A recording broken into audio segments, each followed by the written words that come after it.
अपने ध्येय की प्राप्ति के लिए आत्मा को शरीर की आवश्यकता होती है। यदि यह शरीर नष्ट हो जाए तो सांसारिक अस्तित्व मिट जाता है।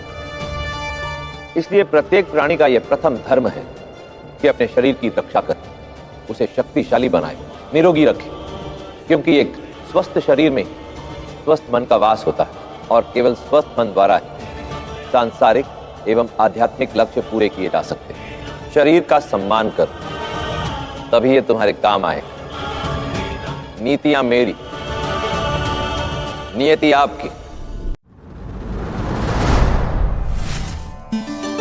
दूध में नींबू की कुछ बूंदें डालते ही दूध फट जाता है, परंतु उसी दूध में कितनी भी खांड डालो यह नहीं फटता।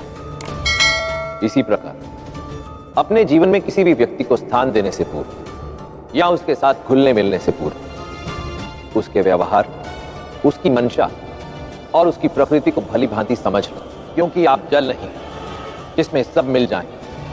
इसलिए सतर्क रहो, क्योंकि धूर्त की संगति का मूल्य आपको वैसे ही चुकाना पड़ सकता है जैसे दूध नींबू में मिलकर चुकाता। जल की बूंद यदि जलते तवे पर गिरे तो भाप बनकर उड़ जाती है, परंतु यदि यही बूंद कमल के पुष्प पर गिरे तो प्रकाश में मोती की भांति चमकती है। यदि किसी मृत व्यक्ति के मुख में गिरे तो गंगा जल बनकर मोक्षदायिनी बन जाती है, परंतु यदि किसी सर्प के मुख में गिरे तो विष में घुलकर स्वयं विष बन जाती है। प्रत्येक परिस्थिति में जल तत्व एक ही अंतर है तो केवल संगति का। संगति जब जल की बूंदों की नियति बदल सकती है तो मनुष्य की क्यों नहीं। इसलिए सदा उचित संगति का ही चुनाव करो, क्योंकि यदि सर्प की संगति करोगे तो या तो डसे जाओगे या स्वयं विष बन जाओगे। संगति ही हमारी नियति निर्धारित करती है। नीतियां मेरी, नियति आपकी। बीता हुआ कल और आने वाला कल दर्पण में दिख रहे इन प्रतिबिंबों की भांति होता है। लगता है कि हाथ बढ़ाकर उसे पकड़ लो, परंतु वो सदा हमारी पहुंच से बाहर रहता है, प्रतिबिंब की भांति छलता है।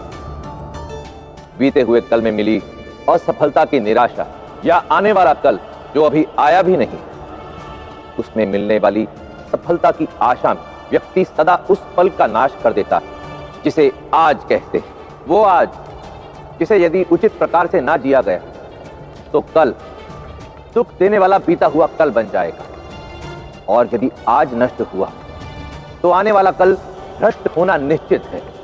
इसलिए आज को संवारो। जो बीत गया उसे भूल जाओ, जो हुआ नहीं उसकी चिंता मत करो, क्योंकि यदि कल की चिंता की चिता आज सजाओगे तो जीवन श्मशान बन जाएगा। नीतियां मेरी, नियति आपकी। उद्यमेन ही सिद्धयन्ति कार्याणि न मनोरथ है, ना ही सुप्तस्य सिंहस्य प्रविशन्ति मुखे मृगा। सिंह वन का राजा होता है, परंतु राजा है केवल इसीलिए ऐसा नहीं होता कि वो सोता रहे और हिरण स्वयं आकर उसके सामने अपना बलिदान कर दे। अपना आधिपत्य दर्शाने के लिए सिंह को गर्जना करनी होती है। अपना अस्तित्व बनाए रखने के लिए परिश्रम के साथ निर्ममता से आखेट करना होता है। परिश्रम सबसे बड़ी चाबी है। परिश्रम से ही व्यक्ति राजा बनता है। इसलिए परिश्रम से कभी मुंह ना मोड़ो, क्योंकि यदि परिश्रम से मुंह मोड़ा तो राजा से रंक बनते देर नहीं लगती। नीतियां मेरी, नियति आपकी।